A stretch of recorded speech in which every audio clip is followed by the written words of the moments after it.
നമസ്കാരം. കേരളത്തിന്റെ കുംഭമേളയായിട്ടുള്ള മാഘ മഹോത്സവത്തിനോട് അനുബന്ധിച്ച വിപുലമായിട്ടുള്ള ഒരുക്കങ്ങളാണ് തിരുനാവായയിൽ ശ്രീ നാഭമുകുന്ദ ക്ഷേത്രത്തിനോട് അനുബന്ധിച്ച് ഒരുക്കിയിരിക്കുന്നത്. നമുക്കിപ്പോൾ കാണാൻ പറ്റുന്നത് പോലെ തന്നെ തീർത്ഥാടകർ ഒട്ടനവധി തന്നെ എത്തിക്കൊണ്ടിരിക്കുന്നു. അവരുടെ സ്നാനം ഈ നിളാതീരത്ത് ഒരു ഭാഗത്തായിട്ട് നടന്നുകൊണ്ടിരിക്കുകയാണ്. വിപുലമായ രീതിയിലുള്ള സ്നാനഘട്ടുകളും ആരതിഘട്ടുകളും ഒക്കെ ഇവിടെ നിർമ്മാണം നടന്നുകൊണ്ടിരിക്കുകയാണ്. രാവിലെ ഗവർണർ ആർലേക്കറാണ് ഈ ഒരു പരിപാടിയുടെ ധ്വജാരോഹണം നടത്തിയിട്ടുള്ളത്. എന്തായാലും പരിപാടിയോടനുബന്ധിച്ച് രാജ്യത്തിൻ്റെ വിവിധ ഭാഗത്തു നിന്നുള്ള നിരവധി സന്യാസിപരന്മാരും നാഗസന്യാസികളും അഘോരികളും ഒക്കെ വരും ദിവസങ്ങളിലേക്ക് ഇവിടെ എത്തിച്ചേരും എന്ന് തന്നെയാണ് ഇപ്പോൾ മനസ്സിലാക്കാൻ സാധിക്കുന്നത്. ഇപ്പോൾ നമുക്കൊപ്പം ഈ വിഷയവുമായി ബന്ധപ്പെട്ട് ഇവിടുത്തെ പരിപാടികളുമായി ബന്ധപ്പെട്ടുള്ള വിശദ വിവരങ്ങൾ നൽകുന്നതിന് വേണ്ടി സംഘാടക സമിതിയുടെ വൈസ് ചെയർമാനായിട്ടുള്ള കെ ദാമോദരൻ നമുക്കൊപ്പം ചേരുകയാണ്. നമസ്കാരം ദാമോദരൻ.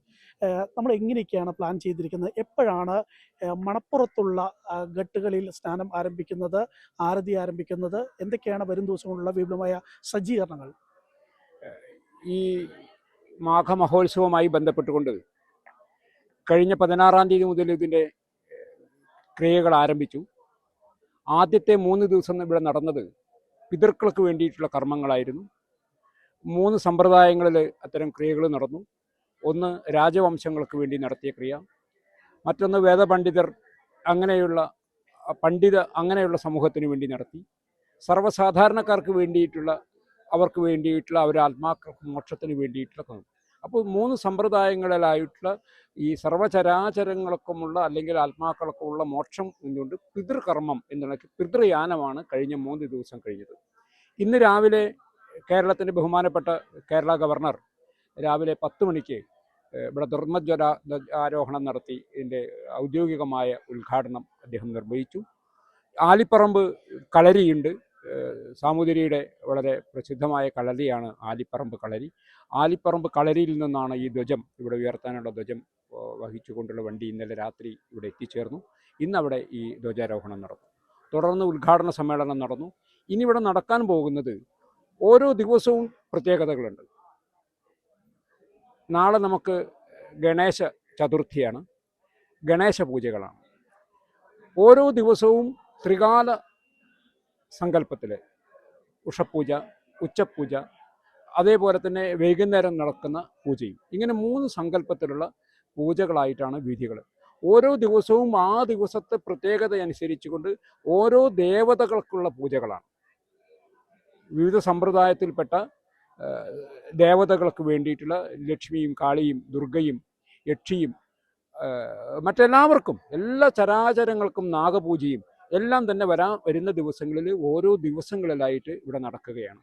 അപ്പോൾ ആദ്യം നമ്മൾ നടത്തിയത് പിതൃയാനമാണ്. ഇനിയുള്ള 10 ദിവസം ഇവിടെ നടക്കുന്നത് ദേവയാനമാണ്, അല്ലെങ്കിൽ ദേവന്മാർക്ക് വേണ്ടിയിട്ട് ദേവപ്രീതിക്ക് വേണ്ടി നടക്കുന്ന കാര്യമാണ്. അവസാന ഭാഗം യതിപൂജയാണ്. ഋഷിവര്യന്മാർക്കും ഋഷീശ്വരന്മാർക്ക് വേണ്ടിയിട്ട് നടക്കുന്ന യതിപൂജയും നടക്കും. ഇതോടനുബന്ധിച്ച് 3-ാം തീയതി ഈ ഋഷികൾക്ക് വേണ്ടി നടക്കുന്ന യതിപൂജയ്ക്ക് ശേഷം അമൃതസ്നാനം, വളരെ സവിശേഷമായിട്ടുള്ള ഒരു സംവിധാനമാണ് അമൃതസ്നാനം എന്നുള്ളത്. ഇന്നലെ അമാവാസി മുതൽ ഇവിടെ സ്നാനം ആരംഭിച്ചു കഴിഞ്ഞു. ധാരാളം 10,000-കണക്കിന് ആൾക്കാർ ഇന്നലെ വന്ന് ഈ സ്നാനഘട്ടത്തിൽ സ്നാനം നടത്തി തിരിച്ചുപോയി. രാവിലെയും രാത്രി എന്നോണം പല സന്ദർഭങ്ങളിലായിട്ട് ഓരോ വിഭാഗത്തിൽപ്പെട്ടവരും അവർ വരുന്നു. അവരുടെ സമ്പ്രദായം അനുസരിച്ച് ഈ നദിയിൽ വന്ന് കുളിച്ചു പോകുന്നു. ഈ നദിയുടെ പ്രത്യേകത, ഇത് ഭാരതപ്പുഴയാണ്.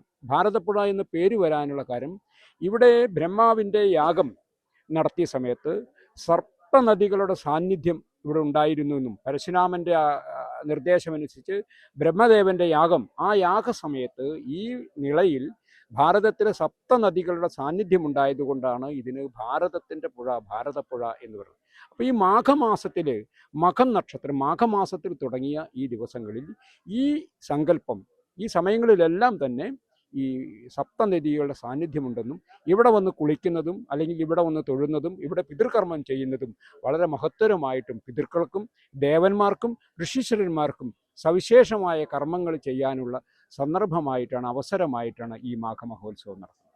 നമുക്ക് വളരെ പ്രധാനപ്പെട്ടതെന്ന് പറയുന്നത് ഇവിടുത്തെ ആരതിയും ഒപ്പം തന്നെ സ്നാനവുമാണ്. നമ്മളിപ്പം ഈ അനുമതി കിട്ടാനുള്ള വൈകിയത് കൊണ്ട് തന്നെ മണപ്പുറത്ത് നേരത്തെ തീരുമാനിച്ച രീതിയിലുള്ള സ്നാനഘട്ടുകളോ ആരതി പീഠങ്ങളോ ഒന്നും ഒരുക്കാൻ വേണ്ടി കഴിഞ്ഞിട്ടില്ല.